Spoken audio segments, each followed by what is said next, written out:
অসমীয়াৰ বাপুদিশাহুন ভোগালী বিহুলৈ মাজত মাত্ৰ 2টা দিন। ৰাজ্যৰ প্ৰান্তে প্ৰান্তে চলিছে ভোগালী কাদৰাৰ ব্যাপক প্ৰস্তুতি। পিছপৰি ৰোৱা নাই ডিব্ৰুগড় জিলাৰ টিংখাঙৰ চহৰীকটাবাসী ৰাইজ।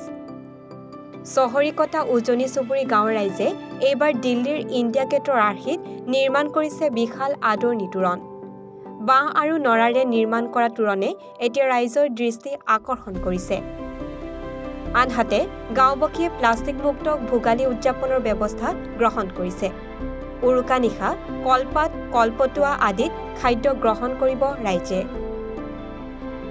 লগতে প্ৰাকৃতিক পৰিৱেশ ৰক্ষাৰ বাবে এক বাৰ্তা প্ৰেৰণ কৰিছে। ইয়াৰ লগতে গাঁওবাসীয়ে নিৰ্মাণ কৰি উলিয়াইছে ছেলফি পইণ্ট। মুঠৰ ওপৰত এতিয়া ব্যস্ততাৰ সীমা নাইকিয়া হৈছে ৰাইজৰ মাজত।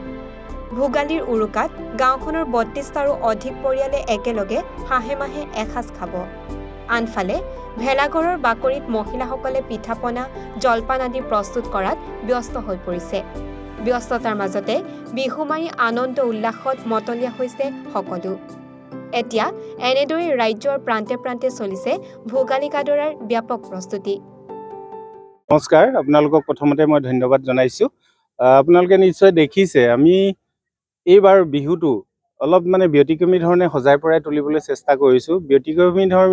ব্যতিক্ৰমীভাৱে সজোৱা এটাই আমাৰ প্ৰচেষ্টা, প্ৰত্যেকজন মেম্বাৰ প্ৰতিটো ল'ৰা ছোৱালী যাতে আমাৰ ইয়াৰ পৰা কিবা এটা বাৰ্তা লৈ যায়। আৰু এই বিহুখনত আমাৰ এটা থিম আমি এইবাৰ গ্ৰহণ কৰিছোঁ, যাতে প্ৰাকৃতিক পৰিৱেশ সংৰক্ষণ কৰক, ছেফটি গছ ৰক্ষা কৰক, এইটো এটা বাৰ্তা আমি প্ৰেৰণ কৰিছোঁ। আৰু লগতে আমাৰ এই বিহুখনিত প্লাষ্টিকমুক্ত বিহু অনুষ্ঠানটো কৰিব বিচাৰিছোঁ। কেৱল আমি আখৰকেইটা থাৰ্মোকলৰ বাদে অন্য প্লাষ্টিক আমি ইয়াত ব্যৱহাৰ কৰা নাই।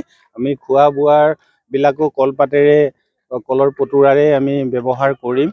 আৰু এই অনুষ্ঠানটোত আমাৰ উজনি চুবুৰী সকলো ব্যক্তিয়ে একদম উল্লাসেৰে নিজৰ আন্তৰিকতাৰে আহি নিজৰ নিজৰ কামখিনি কৰিছে। এই চেগতে মই প্ৰতিটো পৰিয়ালৰ প্ৰত্যেকগৰাকী সদস্যকে আমি আন্তৰিক ধন্যবাদ নিবেদিছোঁ।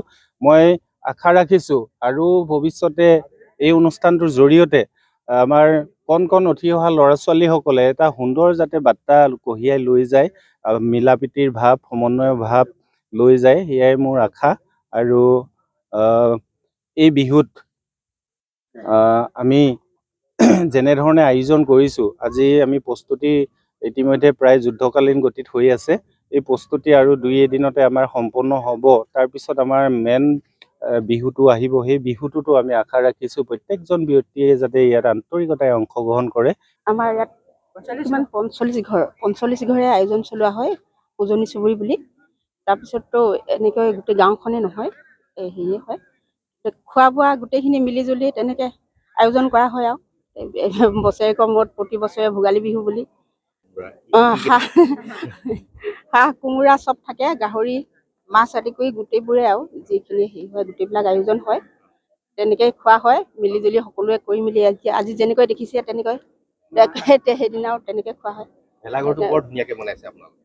ভেলাঘৰটো গোটেই সকলো ৰাইজে কষ্ট কৰি বনোৱা হৈছে। আৰু এইটো চহৰীকটা গাঁওখনৰ এটা পৰম্পৰা, আৰু এইটো আমি দেখাৰ পৰা আমাৰ ককা আজোককাৰ দিনৰ পৰা যে অসমীয়া বিহুৰ যি অসমীয়া মাঘ বিহু, ভোগালী বিহু, এই বিহুক সদায় ঐক্যবদ্ধভাৱে পালন কৰি আহিছে।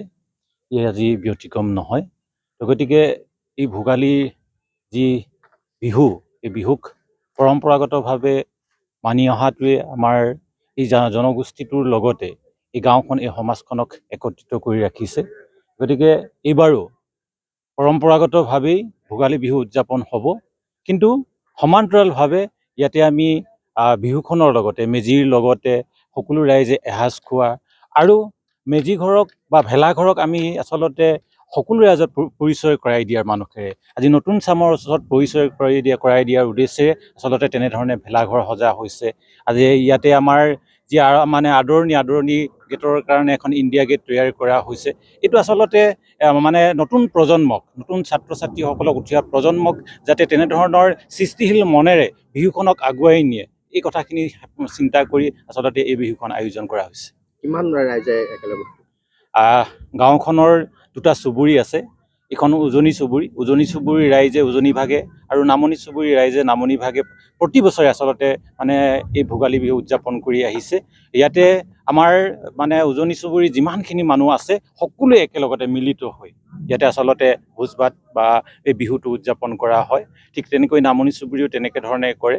ইয়াতে কিন্তু চুবুৰী হিচাপে বেলেগ হ'ব পাৰে, কিন্তু মানুহখিনি সদায় একেলগতে কাম কৰি আহিছে, সদায় একেলগতে মানে সমাজৰ লগত চলি আহিছে।